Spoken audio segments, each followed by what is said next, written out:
الحمد لله والصلاة والسلام على رسول الله صلی الله علیه و علی آله و اصحابه و من والاه. السلام علیکم و رحمت الله و برکاته. دوستان عزیز، امام نسائی در صحیحشان، امام نسائی یکی از 6 محدثانی که حدیث های پیامبر صلی الله علیه و سلم را روایت کردند. از سعد ابن ابی وقاص رضی الله عنه یک روایت بسیار عجیب میکنند. سعد ابن ابی وقاص رضی الله عنه میگویند که روز فتح مکه بود. پیامبر صلی الله علیه و سلم بعد فتح مکه تمام اهل مکه را بخشیدند. اذهبوا فانتم الطلقاء، گفتند روید شما آزاد. همون مشرکایی که پیامبر صلی الله علیه و سلم را اذیت داده بودند، صحابه ها را اذیت داده بودند، دشمنی کرده بودند، چقدر دشواری ها، چقدر پیامبر صلی الله علیه و سلم از آنها اذیت کشیده بودند، همه آنها را بخشیدند. سعد ابن ابی وقاص میگویند که مگر 6 نفر، سبحان الله، همه را بخشیدن پیامبر صلی الله علیه و سلم. 6 نفر را، 4 مرد و 2 زن. پیامبر صلی الله علیه و سلم حتی گفتند که اقتلوهم و ان وجدتموهم متعلقین باستار الکعبه. یا الله، گفتند که آنها رو بکشید، اگرچه در پرده های کعبه هم آنها خودشان را آویزان کنند، کشید. گفتند پیامبر صلی الله علیه و سلم. عجیب، برای چی پیامبر صلی الله علیه و سلم همه رو بخشیدن، اما این 6 نفر رو گفتن که نه، آنها رو در کجایی باشن کشید. گفتن پیامبر صلی الله علیه و سلم. وقتی این حدیث رو میخوندم بسیار تعجب میکردم که برای چی پیامبر صلی الله علیه و سلم همه رو بخشیدن مگر همین 4 نفر رو. وقتی در شرح حدیث دیدم و ترجمه حال این 6 نفر رو دیدم، این 6 نفر در عموم به 3 گروه تقسیم می شود. آنها که هستند اکرمه ابن ابی جهل، یکی از آنها ابو جهل، پسر ابو جهل، یعنی یکم گروه نظام حاکما بودند. آنها سرداران اهل قریش و اهل مکه بودند، سرداران نظام کفر. این یکم گروه.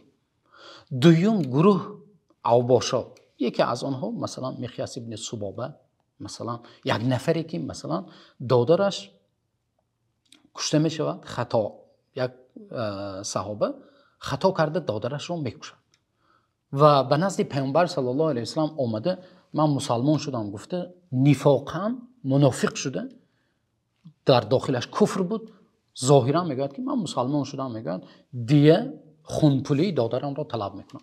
پیامبر صلی الله علیه و سلم خونپولی دادرش را جمع کرده میدهند، پول را مبلغ را میگیرند و بعد یک چند مدت چیکار میکنند؟ کافر میشن، از اسلام روی میگردانند و پیش از به مکه گریخته رفتنش همون نفری که دادرش را خطاگی کرده کشته مونده بود، همون را قاپیده کشته به مکه میگریزد. یعنی اوباش، یک اوباش. این باز یک گروه. و یک گروه دیگرش آنها اهل اعلام بودند، یعنی رسانه ها در دستشان بود، شعر میگفت و پیامبر صلی الله علیه و سلم را، صحابه ها را، اهل بیت پیامبر صلی الله علیه و سلم را دشنام میدادند. 3 گروه مردم را، گرچند که آنها 6 نفر، در بعضی روایت ها تا 10 نفر آمدگی هستند، اما با نام ذکر شدگیش همین 6 نفر پیامبر صلی الله علیه و سلم همون 2 جاریه، 2 کنیزه که شعر گفته رقاصی کرده صحابه ها و مسلمان ها رو دشنام میداد و هجوم میکرد، آنها رو پیامبر صلی الله علیه و سلم چی گفتن؟ کشید. گفتن نظام حکم و اوباشا و آنهایی که چیکار میکردن؟ مردم رو با شعر و با سخنهای خود گمراه میکردن. یعنی با اصطلاح امروزه گیریم آنهایی که رسانه در دستشان است، یا بعضی نفرهایی که کانال میکشویند و مردم رو گمراه میکنند. یک نفرش وحی رو مینویست، مرتد شد، رفت و به قریش میگفت که من وحی رو مینویستم، تغییر میدادم، یعنی شکاکی میکرد. یعنی آن نفری که عقیده اش باطل شده امروز بعضی نفرهای برآمده چیکار کرده ایستادن؟ برای گمراهی اهل اسلام کوشش کرده ایستادن، به ناموس پیامبر صلی الله علیه و سلم زبان درازی کرده ایستادن، یا در حق مسلمان ها، در حق صحابه ها سخن درازی میکند، سخنهایی میگوید که نعوذ بالله انسان را از دین خارج میکند.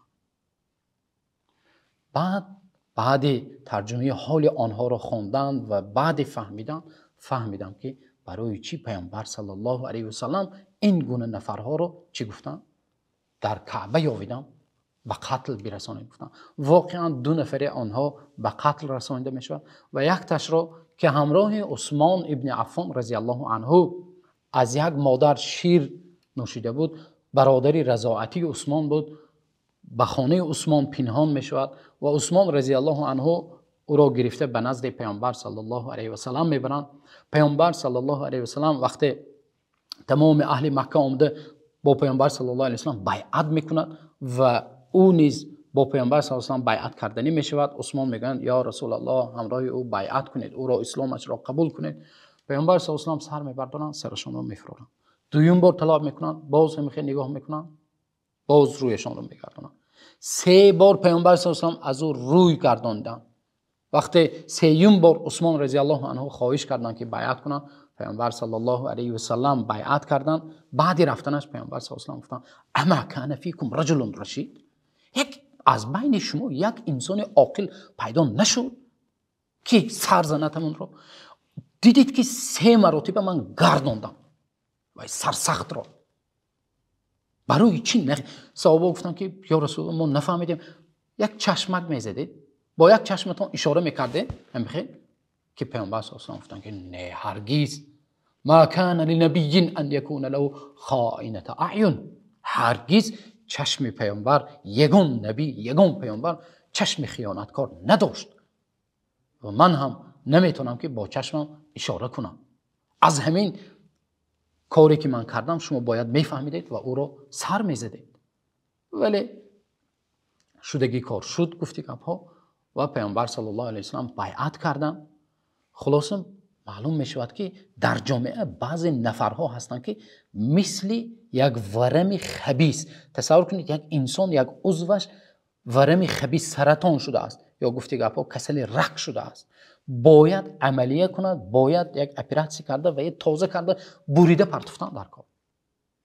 و ورم اگر از جامعه دور کردن نشود عاقبت به هلاک جامعه برده میرساند، انسان را به مرگ میرساند. همچنین بعضی نفرهایی که بیمار سرسخت، انسانهایی که بسیار قلبشان سیاه شده است و یک بدبینی نسبت مسلمان ها در قلبشان مهر زده شده است، آنها باید که از جامعه تازه کرده شوند. الله سبحانه و تعالی را دعا کنیم که قلبهای ما و شما را تازه و پاکیزه گرداند و الله سبحانه و تعالی آنهایی که امروز در جامعه فسادکاری کرده ایستاده اند، الله سبحانه و تعالی جامعه ما و شما را از این و از چنین نفرها تازه و پاکیزه بگرداند.